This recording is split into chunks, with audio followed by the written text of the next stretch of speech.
नमस्कार। BP tutor में आपका एक बार फिर से स्वागत है। इस वीडियो में कक्षा 6 मैथ इकाई संख्या 2 पूर्ण संख्याएं और पूर्ण संख्याओं के अंतर्गत पूर्ण संख्याओं पर संक्रियाएं तथा गुणधर्म के बारे में सिखाएंगे।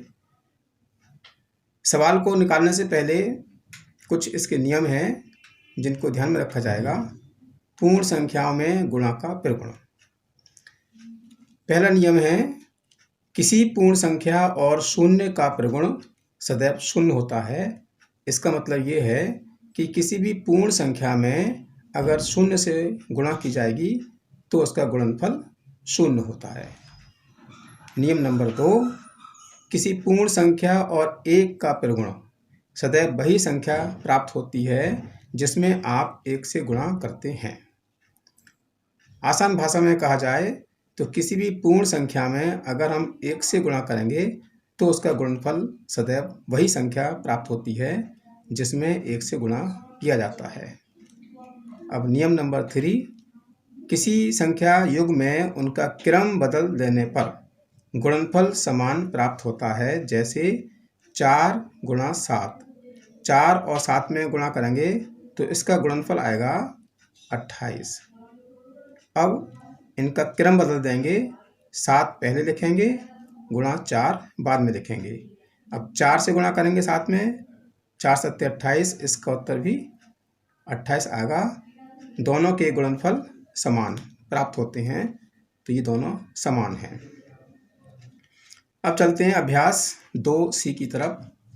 सवाल नंबर 1, अपनी अभ्यास पुस्तिका में गुणन संक्रिया के प्रगुणों के आधार पर निम्नांकित कथनों में रिक्त स्थानों की पूर्ति कीजिए। नंबर फर्स्ट है, 468 में शून्य से गुणा करनी है। जैसे कि हमने आपको समझाया था कि किसी भी पूर्ण संख्या में शून्य से गुणा करने पर उसका गुणनफल सदैव शून्य होता है, तो इसका उत्तर हो गया 0। सवाल नंबर 2, 8,976 में गुणा करेंगे 5,432 में। अब इनका क्रम बदल दिया तो क्रम बदलने पर गुणनफल सदैव समान होते हैं, तो इसमें आएगा 8,976। सवाल नंबर 3, 8,971 में 1 से गुणा करेंगे।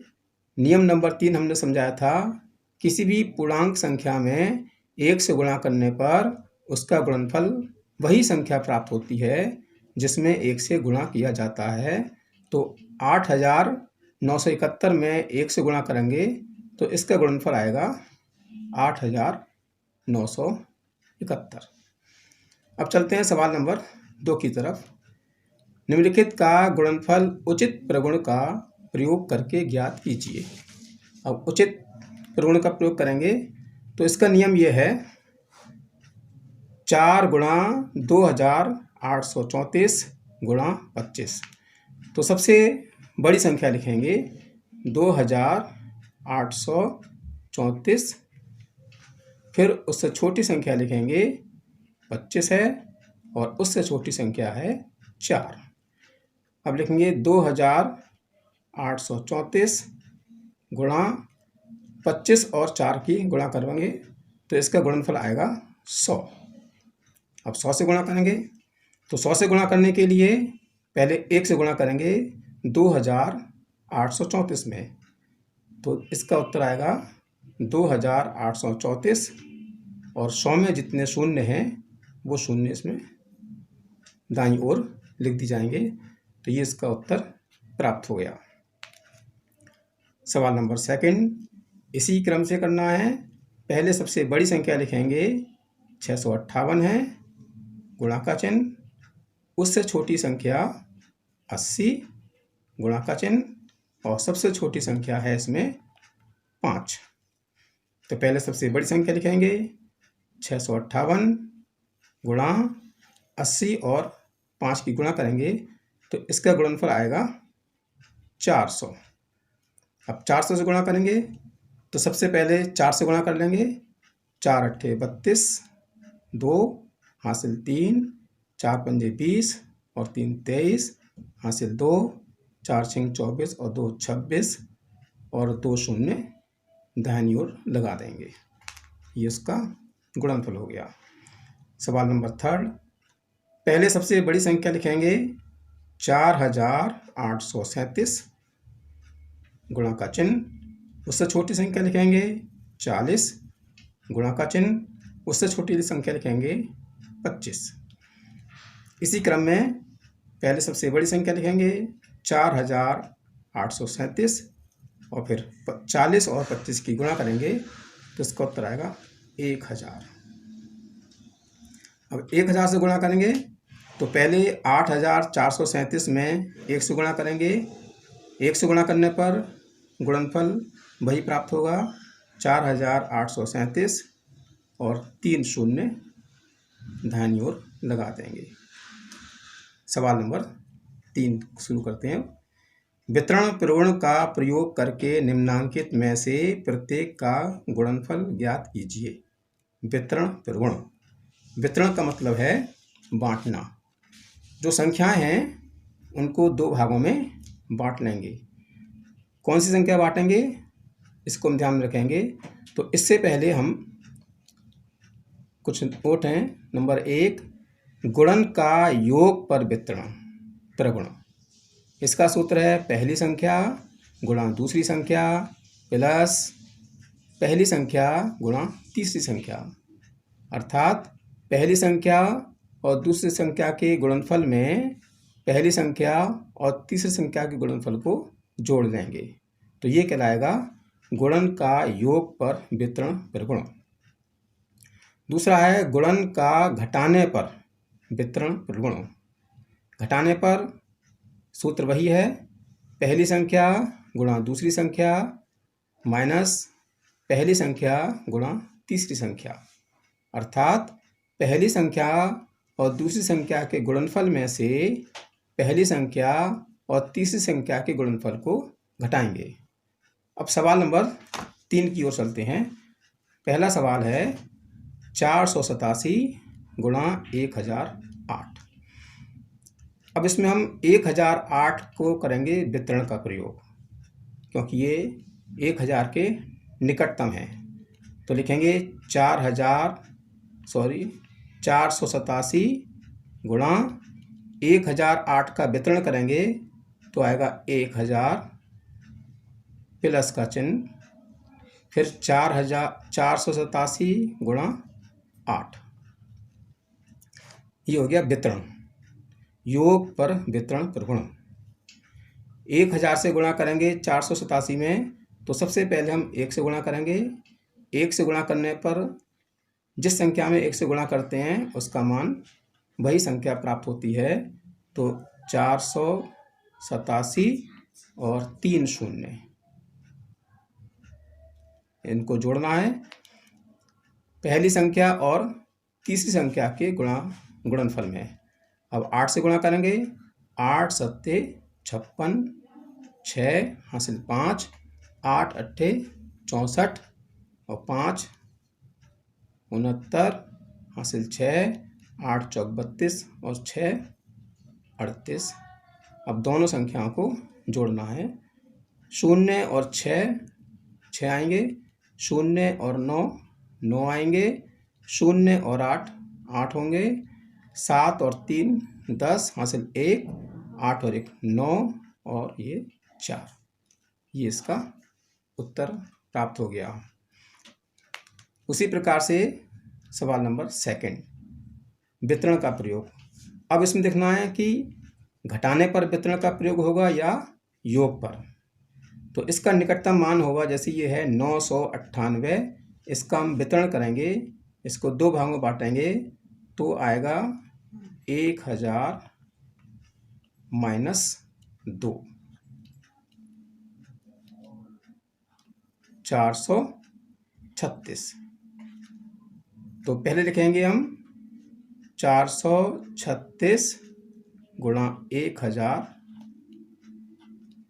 अंतर करना है यानी घटाना है 436 गुणा 2। जैसा कि हमारा सूत्र है पहली संख्या गुणा दूसरी संख्या माइनस पहली संख्या गुणा तीसरी संख्या। अब 1000 से गुणा करेंगे तो पहले 1 से गुणा कर लेंगे। 1 से किसी भी परमेय संख्या गुणा करते हैं तो उसका उत्तर वही संख्या प्राप्त होती है। तो 436 में गुणा करेंगे 1 से 436 और 3 शून्य। अब 2 से गुणा करेंगे, 2 6 12 हासिल 1, 2 3 6 और 1 7, 2 4 8। अंतर करना है। अंतर का मतलब इनको घटाना है। जब इसमें घटाएंगे 10 शून्य है, शून्य में से 2 नहीं घटाएंगे, 6 में से धाई लेंगे, 10 में से 2 घटाएंगे 8, यहाँ रहेगा 9, 9 में से 7 घटाएंगे 2, यहाँ भी 9 रहेगा, 9 में से 8 घटाएंगे 1, 6 में से धाई ली थी, यहाँ बचा 5, 3 और 4। ये इसका वितरण प्रयोग से उत्तर प्राप्त हो गया। सवाल नंबर 3, 6754 गुणा इसका वितरण होगा 100 माइनस 6। 6754 पहली संख्या है, 100 दूसरी संख्या है और 6 तीसरी संख्या है, जैसे सूत्र के अनुसार। तो पहली संख्या 6754 गुणा दूसरी संख्या 100 माइनस फिर पहली संख्या 6754 गुणा दूसरी संख्या 6। 100 से गुणा करेंगे तो पहले 1 से गुणा करेंगे 6754 में, तो इसका गुणनफल होगा 6754 और 2 शून्य।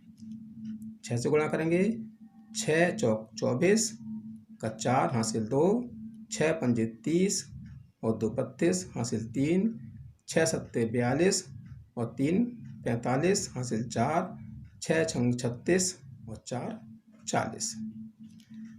अब दोनों गुणनखंड का अंतर करना है। तो अंतर करने के लिए शून्य में से 4 नहीं घटेगा, 4 में से धाई लेंगे 10 हो जाएगा, 10 में से 4 घटाएंगे 6, यहाँ 9, 9 में से 2 घटाएंगे 7, 4 में से धाई लिया था, यहाँ रहेगा 3, 3 में से 5 नहीं घटेगा, फिर धाई लेंगे, 13 में से 5 गया 8, यहाँ रह गया 4।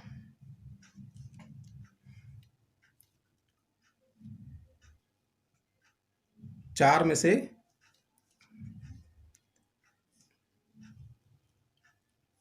0 घटाएंगे 4 और 7 में से 4 घटाएंगे 3 और 6।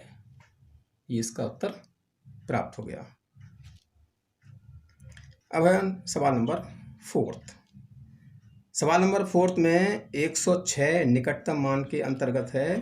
तो पहले लिखेंगे 26,478 गुणा 1 से 6 का वितरण करेंगे तो आएगा 100 प्लस 6। पहली संख्या 26,478 गुणा दूसरी संख्या 100।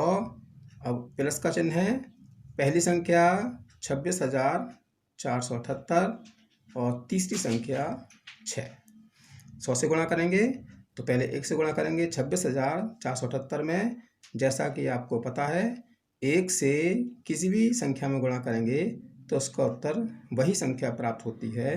तो 26,478 और फिर 2 शून्य। 6 से गुणा करेंगे, 6 अट्ठे 48 हासिल 4, 6 सत्ते 42 और 4 46, 6 चौक 24 और 4 28, 6 चंग 36 और 2 38, 6 दूनी 12 और 3 15। अब इनको जोड़ना है। 0 और 8 8 होगा, 0 और 6 6 होगा, 8 और 8 16 है, 7 और 8 15 और 1 16 है, 4 और 5 9 और 1 10,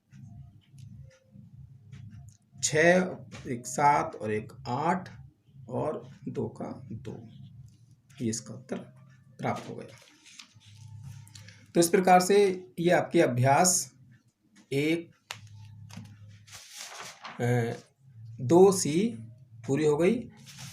मुझे उम्मीद है कि यह अभ्यास आपको समझ में आ चुकी होगी। अगर आप वीडियो पर नए हैं तो सब्सक्राइब कीजिए, जिससे कि आने वाले अन्य अभ्यास आपको प्राप्त हो सकें।